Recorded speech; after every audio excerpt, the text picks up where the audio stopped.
षोडशोपचार से पूजा करी। नारद जी ने सवाल पूछा, हे बालाक्षार्य, हे महाभाग, आप कुशल मंगल तो हो ना?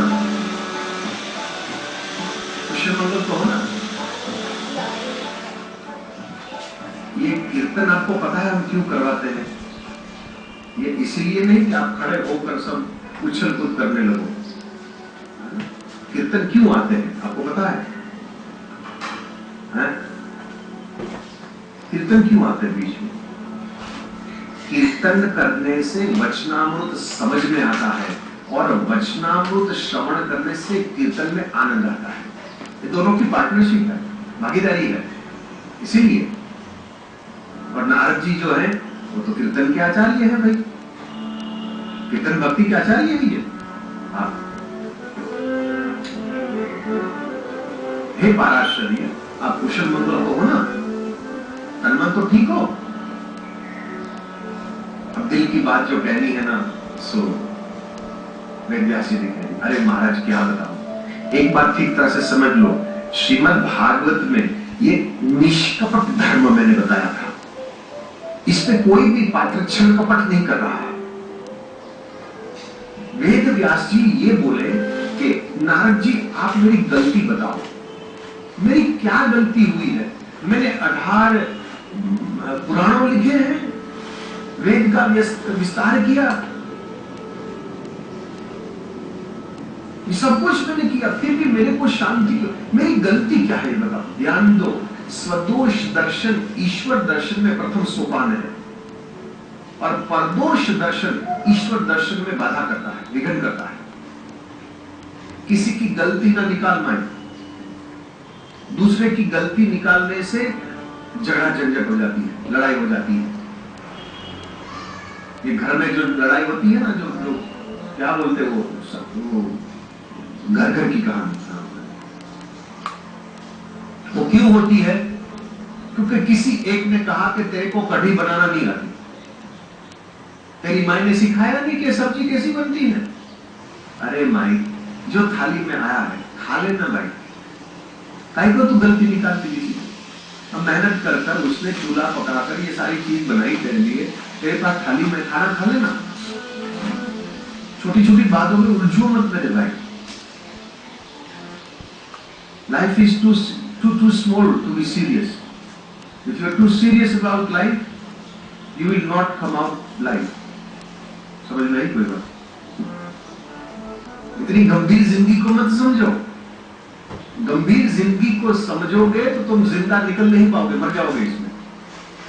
हंसो, प्रसन्न रहो, थोड़ा नाचना भी सीखो, थोड़ा गाना भी सीखो, मुस्कुराना भी सीखो। भारतीय लोग मुस्कुराते नहीं, और फॉरेन में आप कभी भी यात्रा करोगे, करीब भी होगी, उसको पता होगा ये फॉरेन में इन लोगों का चेहरा मुस्कुराता होता है। तो सामने मिले तो भी बोलेगा, कैसे हो, आपका दिन ठीक हो, सब ठीक तो है ना। अनजान आदमी के साथ भी बात करते हैं, और हम लोग ने अनजान आदमी से बात करी ना तो सामने वाला सोचेगा ये क्या चाहते हैं, दाल में कुछ काला नजर आ रहा है। अरे कुछ नजर नहीं आ रहा है भाई, तेरे को सुप्रभातम कह रहा है बस, और कुछ नहीं है। प्रसन्नता चीज, क्या करूं, मेरी गलती बताओ। तो नारद जी ने कहा, अरे वेदव्यास जी एक बात सुनो, भाव से कर्तव्य श्रेष्ठ है। बहुत लोगों के मन में विचार आता है, भावना भी आती, बाकी वो क्रिया नहीं करते। दिन में भी सपना देखते हैं, डे ड्रीमिंग, ये मत करो, तुम्हारे सपने को आकार दो, तुम कर्म करो। उपनिषद ने हमको ये सिखाया है कि चरण में मधुविंदती, तुम खड़े होकर चलो, तुम्हें शहद मिलेगा, तुम्हें मिठाई मिलेगी, तुम्हें मंजिल मिलेगी। हाँ, पीड़ा सहनी पड़ेगी, पीड़ोद्भवा सिद्धया, जो पीड़ा नहीं सह सकता है उसको सिद्धि नहीं मिलती भाई। नो पेन नो गेन, यहां श्रम करने पड़ता। तो मैं क्या कर, बोले जो भाव आपके मन में आए हैं ना, वो भाव मेरे में भी आए। तो पिछले अपना जन्म जो था नारद जी का, वो सारी बात बता दी। महापुरुषों ने मेरे को मंत्र दिया था, उसका मैंने भी जाप जब किया, तो आज मैं प्रभु का पार्षद बना हूं। तुम भी श्रम करो, मेहनत करो। बोले मैं क्या करूं? सीधी बात है, आपने अभी तक जो भी कुछ किया है वो ऐतिहासिक तथ्य लिखा है, तो बोले जब तक आप प्रेम की बात न करो, आनंद की बात न करो, तब तक आपको शांति कहां से मिलेगी? तो बोले वो कौन सा होता, वो क्या होता है? बोले जब तक श्री कृष्ण के ऊपर आप न कुछ लिखो, कृष्ण प्रेमावतार है। वैसे तो हमारे श्रुति के अंदर 4 पुरुषार्थ है, धर्म अर्थ काम मोक्ष, बाकी महापुरुषों ने पंचम पुरुषार्थ प्रेम को भी कहा। इस धरती के ऊपर जितने प्राणी हैं वो सब प्राणी भावुक है, इमोशनल जिसको कहते हैं, और सबसे बड़ा भावुकता, सबसे बड़ा इमोशन प्रेम है। और हर एक जीव को चाहिए, चाहे वो संसारी हो चाहे साधु हो, हम सब चाहते हैं कि कोई हमें प्यार करे। ये पशु में भी होता है, आप देखो ना, बछड़े का जन्म होता है तो माँ गाय जो है ना उसको चाटती है, ये प्रेम है। वो चिड़िया जो है ना अपने मुंह में से खाना लाकर अपने बच्चे जो पैदा हुए उसके मुंह में खाना डालती है, क्योंकि वो प्रेम करती है। तो पंचम पुरुषार्थ है, तुम कृष्ण के ऊपर लिखो, ये प्रेमावतार है। अब मैं कह देता हूं, सर्वे चांश कलापुंसः कृष्णस्तु भगवान स्वयं, उसकी लीला का तुम वर्णन करो। हमारे व्याकरणाचार्यों ने लीला का अर्थ, लीला और कर्म में बहुत फर्क है। ओ भाई, कर्म में अपेक्षा होती है, लीला में अपेक्षा नहीं है। लिंग, लिंग जो है, लिंग के श्लेषणे धातु के साथ क्विप प्रत्यय पठित ला धातु का क प्रत्यय से निष्पन्न होता है लीला। लीला जिसमें कोई हेतु नहीं है, कोई इच्छा नहीं है, और वो बंधन में नहीं आता क्योंकि स्पृहा नहीं है। गीता में कह दिया ना भगवान ने, कहे अर्जुन इस त्रैलोक्य में ऐसी कोई चीज नहीं है जो मैं चाहूं और मेरे को ना मिले, फिर भी मैं कर्म करता हूं, मैं मेहनत करता हूं। आप उसी के ऊपर लिखो। मेरे पिताश्री ने मेरे को चतुश्लोकी भागवत दी है, मैं आपको देता हूं, आप उसका विस्तार करो। नारद जी ने चतुश्लोकी मूल भागवत दी, विदाई ले ली। एक बार सुबह के समय में हाथ में कलम उठाकर समाधि लगाकर उन्होंने अपने कलम से श्रीमद् भागवत का प्रारंभ किया। भागवत की रचना के बारे में बहुत कुछ मत है, कोई कहे गणपति को बुलाया, कोई कहे समाधि में लिखी है, जो भी हो। 12 स्कंद, 335 अध्याय, 18,000 के करीब करीब श्लोक है। इसमें भी मत मतांतर है, कोई कहे कम है, कोई कहे ज्यादा है। बाकी संहिता तैयार हुई तो सुखदेव जी महाराज को युक्ति से उसको पढ़ाया, ना केवल उनका बेटा था।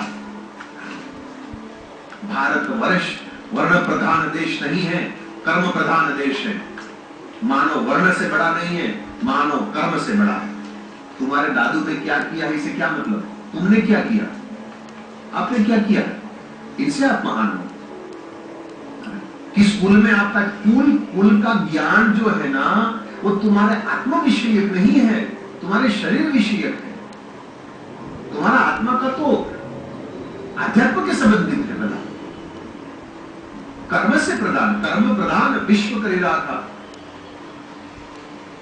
सुखदेव जी महाराज ने पढ़ी है तो इतिहास तैयार हुआ है, महापुराण तैयार हुआ, कथयिता तैयार हो गया। अब श्रोता के लिए कुछ मिनटों के लिए वेद व्यास जी हमको महाभारत में ले जा रहे हैं।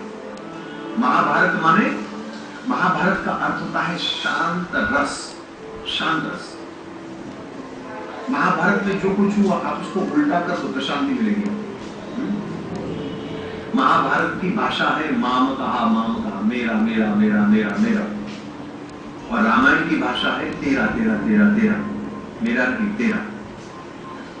दुर्योधन का है मैं गादी ले लो, युधिष्ठिर का है मैं गादी ले लो, धृतराष्ट्र का मैं ले लूं, शकुनी का मैं ले लूं। और रामायण में राम कहे भरत तू गादी ले ले, भरत कहने प्रभु तुम गादी ले, मेरे को नहीं बैठना है।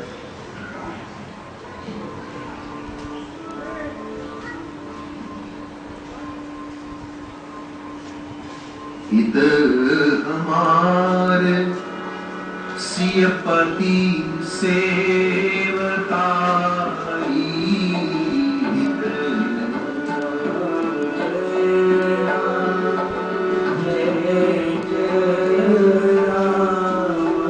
हमारा हित उसी में देखा कि सीतापति की सेवा करे और है कहते तूने वो छीन लिया मुझसे। तू कौन है? बताओ तू कौन है?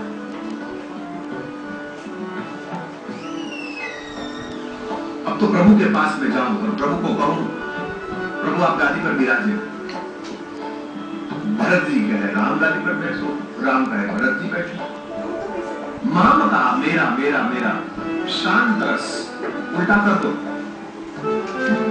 महाभारत में से हमने ये सीखा है कि जहां द्यूत पीड़ा है वहां युद्ध पीड़ा होती है, और जहां संघर्ष है वहां संघर्ष होता है। पतंजलि के योग दर्शन के अंदर यम नियम में ही अपरिग्रह होता है। अपरिग्रह, तुम स्पर्श न करो, तुम संग्रह न करो। 2 मिनट के लिए ले जा रहे हैं, महाभारत में ले जा रहे हैं वेद जी महाराज। अथ श्री महाभारत कथा, अथ श्री महाभारत कथा, अथ श्री महाभारत कथा, अथ श्री महाभारत कथा। कथा है पुरुषार्थ की, स्वार्थ की, परमार्थ की, सारथी जी के बने श्री कृष्ण भारत पाठ की महाभारत कथा, अथ श्री महाभारत कथा। यदा मुदे कौरवसुजन्यानां विश्वतो विरगतिं गतेषु रुकोदरा विदग्धा विमर्श अग्नोरुदंडे धृतराष्ट्रपुत्रे। कुरुक्षेत्र में धृतराष्ट्र के पुत्र माने दुर्योधन, रुकोदर माने भीमसेन, गदा से जान फाड़ी, मारा उसको। धर्म विरुद्ध है, अंतिम सांस ले रहा था। अश्वत्थामा आयो, ए दुर्योधन तेरे को पांडवों का माथा चाहिए, मैं लाता हूं। रात को 12 बजे सोए हुए पांडवों को मारने का मंसूबा अश्वत्थामा ने किया। गुरुपुत्र है, बाकी संगति ठीक नहीं थी। अब अपनी संगति के बारे में सोचो, जन्म से कोई बुरा नहीं, ऐसी परवरिश मिली। पांडव तो कृष्ण को आश्रित है, भगवान समझ गए अश्वत्थामा को क्या करना है।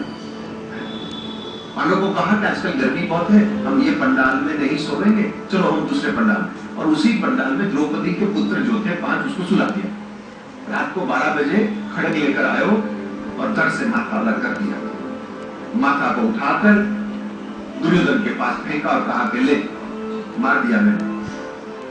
पांडवों का माथा नहीं है वो। जब उनको पता चला तो हाहाकार मच गई, तू किसको मार कर लाया है? ये पांडवों का मस्तिष्क नहीं है। और पूछताछ करवाई तो द्रौपदी के 5 पुत्र को मार। दुर्योधन ने हाहाकार करी। अश्वत्थामा, हमारी वेर वृत्ति जो है वो पांडवों के प्रति है, उसके बच्चे के प्रति नहीं है। तो हमारा भविष्य है, तुमने उसका नाश कर दिया, भाग यहां से। सुबह के समय द्रौपदी ने जब पता चला कि पुत्र मारे हुए, एक नहीं 5 पुत्र मारे। अर्जुन ने शपथ ले ली कि है पांचाली, सूर्यास्त पहले ये हथियारों को मैं तेरे सामने न लाऊं तो अग्नि में मैं कलश करूंगा। भगवान श्री कृष्ण को लेकर अश्वत्थामा के पीछे गए और महाराज नाग पास से उसको बांधकर पांडवों के सम्मुख ले आए। कैसे खड़ा था? अवांग मुखम नतमस्तक। क्यों?